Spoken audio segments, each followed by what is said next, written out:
we are joined by Ambassador Anil Wadhwa, former Indian ambassador, who has served in Beijing as well, and Professor Swaran Singh, who is with the School of International Studies in JNU. I welcome you both to News Night. I'll begin with you, Ambassador Wadhwa.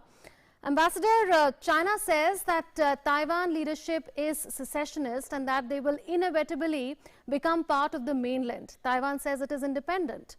And China is adopting these intimidatory tactics which have intensified particularly in the recent years. Is there any doubt that China is undermining regional stability?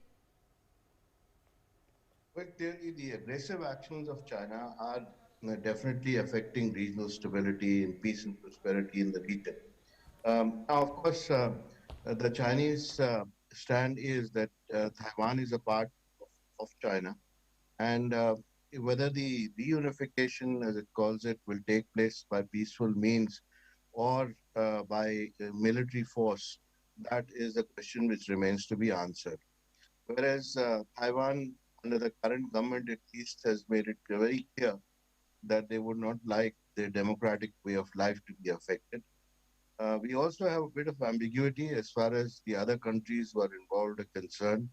If you look at the Taiwan Relations Act, remember that in 1954, United States and Taiwan had a defense treaty, which was then abrogated in 1979, replaced by the Taiwan Relations Act, under which the United States has pledged to keep sufficient self-defense capability with Taiwan. So as far as the United States is concerned, it is not the question of just Taiwan, but also the fact that if Taiwan falls or gets unified with China, then it enables China to break out of the first island chain and making it that much easier for the Chinese Navy to then reach the United States mainland, especially in Guam. And that is the main concern of the region. And that is why the defense of United States and other countries in the region is very important, and it is also important to confine China to the first island chain, not break out of that and go into the Pacific. Meanwhile, we've seen that the Chinese actions in the South China Sea have been very aggressive. We just had a report which you showed on your program about Malaysia protesting against the Chinese incursions. And that has regularly happened, especially over the past year. So whether it's Malaysia or Philippines or Taiwan, Vietnam or Brunei, all of them have suffered the brunt of Chinese aggressive actions. And this is because the Chinese want to lay a claim over South China Sea as far as their historical claims are concerned, which goes against UNCLOS, which is a treaty which was negotiated with great pains in order to bring about some law and order and stability in the region. And therefore, we have a situation now where the Chinese actions are extremely destabilizing, and they would continue in the same vein unless there is some pressure which is put on the Chinese.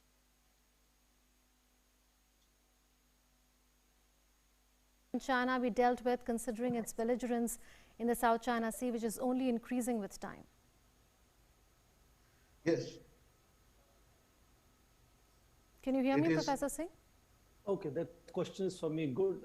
I think it is interesting to see that this increasing belligerence, as you mentioned, of China, is not limited to any one of the neighbors. This is entire periphery which has faced such a increasing belligerence of China, whether it is India or it is Japan, and we are currently talking of Taiwan. So both the triggers of China's behavior and also implications of what China does has to be seen in regional terms. And I think the biggest lacune that I notice, which has perhaps encouraged China's constant power projections, is that you just mentioned 5 others have also claims on South China Sea. 4 of them are part of ASEAN, Association for Southeast Asian Nations. We have not seen collective ASEAN response to China's increasing power projections in the region. And therefore, China is able to perhaps sort of browbeat countries individually. And what we are noticing recently is that it's a constant fatigue which China is inflicting upon Taiwanese armed forces. So it may not necessarily launch an attack. Indeed, if you look at how China has evolved in terms of its approach to Taiwan, the first leader, Chairman Mao, used to talk about in liberation of Taiwan. Second leader, Deng Xiaoping, said integration of Taiwan. Third and fourth leader, Jiang Zemin and Hu Jintao, talked of winning hearts and minds. But now the reassertion of China and the new leader, Xi Jinping, is talking of a seizure of Taiwan being inevitable. So the language over period has changed, and same is Taiwan. Yes. Whenever it is the DPP, which is Democratic Progressive Party in power, which is now Tsai Ing-wen is from that party from 2016 and now again from 2020, it talks about being independent and then pursuing independence. But then when you had 2008 to 2016 Kuomintang, which is KMT, which is you had leader called Ma Ying-jeou, then it subsides and it starts building bridges with China. So both domestic politics on both sides and the regional politics at the larger level is determining what kind of China's equations will be against one or the other neighbor. And therefore, if we only analyze in terms of bilateral equations of Taiwan and China, I think we are missing the wood for trees in that sense. We are missing the entire process which is building China. And therefore, whatever happens with any of the neighbors, whether it is India or it is Taiwan or it is Japan, is aimed at increasing China's regional preponderance in that sense, power projection, and it has very different implications. And that should make all the periphery come together. At least ASEAN definitely could come together and speak in one voice. And potentially, perhaps India can also contribute in making sure that entire periphery begins to speak in one voice. Yes. The way India has stood up in last 1 year against China has perhaps inspired some response in the periphery. But ASEAN is at the center. And I think if ASEAN doesn't stand together and sort of stand up to China, then individually countries, and of course you mentioned example of Philippines, where even after winning that arbitration, Philippines President Duterte said, I don't care about the arbitration as long as I can get investments from China. So that's a very strange behavior which has emboldened China to constantly do these things. And China is constantly going to only increase these power projections. China is not a country which will openly invade any of the neighbors because it knows the costs are going to be extremely high. So it's only going to constantly stress the neighboring countries and sort of maybe create certain mode of even paranoia in the neighboring countries that China is unstoppable. And this is, I think, increasingly the time when we notice China's kind of overtures vis-a-vis any of these countries, and now Taiwan is in sort of debate right now. There is need to have a collective say at the regional level because all these countries are facing this increasing belligerence, as you said, of China. And there is no other way. There is no other way to stop China. And then, of course, it also begins a comparison between democratic models versus the authoritarian models. And China's increasing preponderance is undermining democratic traditions and democratic models. We see what has happened in Hong Kong, which is another experiment of democracy. And potentially things could change in Taiwan. Imagining that KMT comes to power again, in 2024, and the equation between Beijing and Taipei begin to change. This could have deeper implications for the very value systems which have sustained international community so far in terms of stability and security for the region. So those deeper implications and sort of repercussions perhaps need to be understood, and that should make entire periphery to stand together and sort of treat this as one shared challenge which is facing them. To some extent, United States will come and sort of play a certain role, but United States is a faraway country. They'll be guided by their own interests. They would be perhaps looking at selling weapons to these countries, etc., and drive their own sort of influence in the region militarily. But onus primarily lies in these countries, I think, that stand in periphery of China, that they must stand together. And I think India, being the largest and most powerful in the periphery, is expected to play a certain role in getting all of them together to stand up to China. Absolutely. Ambassador Wadhwa, your thoughts on this? Is a coalition of countries working towards a free and a peaceful Indo-Pacific one of the most effective ways of dealing with an increasingly belligerent China? Also, I'm quoting what The president of Taiwan has written in her essay in called The Taiwan and the Fight for Democracy in the Foreign Affairs magazine. She writes that as countries increasingly recognize the threat that the Chinese Communist Party poses, they should understand the value of working with Taiwan.